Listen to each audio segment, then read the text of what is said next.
అన్న నమస్తే అన్న. నమస్తే బ్రో. ప్రతి సినిమా ట్రైలర్ వచ్చింది. ఇంతకుముందు గేమ్ చేంజర్ సినిమాని ఏ విధంగా అయితే తొక్కేశారో ఆల్రెడీ ట్రైలర్ వచ్చినప్పటి నుంచి కూడా నెగిటివిటీ స్టార్ట్ చేశారు. ఈ ఎఫెక్టివ్ అయిన సినిమా పైన పడుతుంది అనుకుంటున్నారా? అంటే కొద్దిగా ఉంటుందండి. ఏదైనా కూడా నెగిటివిటీ చేసేది మన తెలుగు రాష్ట్రాలలో ఎవరైతే నెగిటివిటీ చెప్తారో దాన్ని నమ్ముతారు. అది నిజమని చెప్పేసి నమ్మేటటువంటి రోజులు ఇవి. మంచి చెప్తే అసలు ఎవరు కూడా నమ్మని, వీడు చెప్తే అబద్ధమేమో అనుకుంటారు. కానీ నెగిటివ్ని ఎక్కువ స్ప్రెడ్ చేస్తారు. కాబట్టి ఏదైనా కూడా అట్లా ఒక సినిమా ఎంత కష్టపడి కోట్ల రూపాయలు ఖర్చు పెట్టి ఎంత ఇబ్బందికరమైనటువంటి పరిస్థితులు ఉన్నప్పటికీ కూడా సినిమాని తీసి ఇలా జనాల ముందు తీసుకొస్తుంటే ఇట్లా ఇష్టం వచ్చినట్టు సినిమా రిలీజ్ కాకముందే ట్రోల్ చేయడం అయితే కరెక్ట్ కాదు. ఎందుకంటే ఇలా మీ అభిమాన హీరోలు అయితే ఎవరు ఉంటారో వాళ్ళ కోసము ఇతర హీరోలని ఇబ్బంది చేసి వాళ్ళ జీవితాలని నాశనం చేసినట్టు ప్రొడ్యూసర్ జీవితాన్ని నాశనం చేసే విధంగా చేస్తుంది. ఇది కరెక్ట్ కాదు. ఎందుకంటే మీకు నిజంగా పాపం జరుగుతుంది అని చెప్పి అనుకుంటాను. ఎందుకంటే సినిమా రిలీజ్ అయినాక దాన్ని రిజల్ట్ వచ్చిందో చెప్పండి.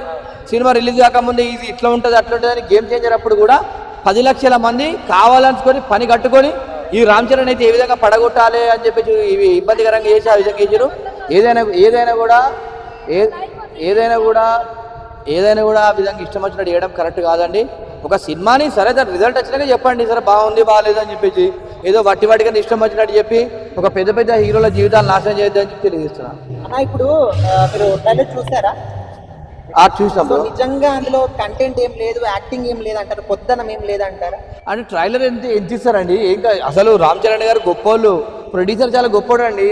అంతా మనకి ఎన్ని నిమిషాలు ఇచ్చినది చాలా పెద్దగా ఇచ్చిండు. అట్లాంటి ట్రైలర్ అసలు వేరే సినిమాలు ఇస్తారండి, చాలా తక్కువ ఇస్తారు. ఏదైనా కూడా గుర్తుపెట్టుకోండి. అంటే చూసినంత వరకు అందులో ఆయన యాక్టింగ్ ఏం లేదు, కొత్తగా ఏం లేదు అంత రొటీన్ ఇట్లా అంటున్నారు, స్టోరీ ఏం లేదు అంటున్నారు. రొటీన్ కొత్తగా ఏం లేదంటే సినిమా రిలీజ్ అయినాక చెప్తారు. కానీ సినిమాలో ఇటువంటి ట్రైలర్తో ఎట్లా నిర్ధారణ చేస్తారండి. ఒకటి చూపెట్టారు వాళ్ళు ఏంటి ఈ రకంగా ఉంటుంది సినిమా అని చెప్పేసి అందులో మన స్టోరీని చూసుకోవాలి. మెయిన్ ఏ విధంగా ఉంటుంది మూవీ రిలీజ్ అయినాక.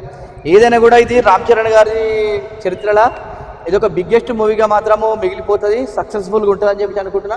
నాకు ఎందుకంటే ఖచ్చితంగా ఈ సినిమాని మాత్రం తొక్కేస్తామని అంటున్నారు. అంటే కామెంట్స్లలో పడని వాళ్ళ ఎవరో తెలియదు, బట్ వాళ్ళకి ఏం చెప్తారు? ఎవడు ఎంత తొక్కేసి ఇష్టం వచ్చినట్టు కామెంట్ పెట్టా కూడా, మీరు ఎంతెంత కామెంట్ పెట్టా కూడా ఈ సినిమా మాత్రం బ్లాక్ బస్టర్ హిట్ అవ్వబోతుంది. ఎందుకంటే ఇందులో చూసుకుంటే గిట ఇలా తెలంగాణ కల్చర్ అనేటువంటి కుస్తీ పైల్వాన్కి సంబంధించినటువంటి సీన్స్ కానీ క్రికెట్ది కానీ రామ్ చరణ్ గారి కొత్తదనంలో చూస్తున్నాం మనం. దాన్ని కూడా మనం అందరం యాక్సెప్ట్ చేయాలి, చేసి సినిమా ఇచ్చిన తర్వాత రిజల్ట్ చెప్పాలి. కానీ ఎవరెంత చేసినా కూడా సినిమా మాత్రం బ్లాక్ బస్టర్ హిట్ అన్న. ఇట్లా వేరే ఫ్యాన్స్ కావచ్చు, ఎవరైనా కావచ్చు, ఒక సినిమాని తొక్కేయడానికి ట్రై చేసే వాళ్ళు నిజంగా సినిమా ప్రేమికులు అని అంటారు.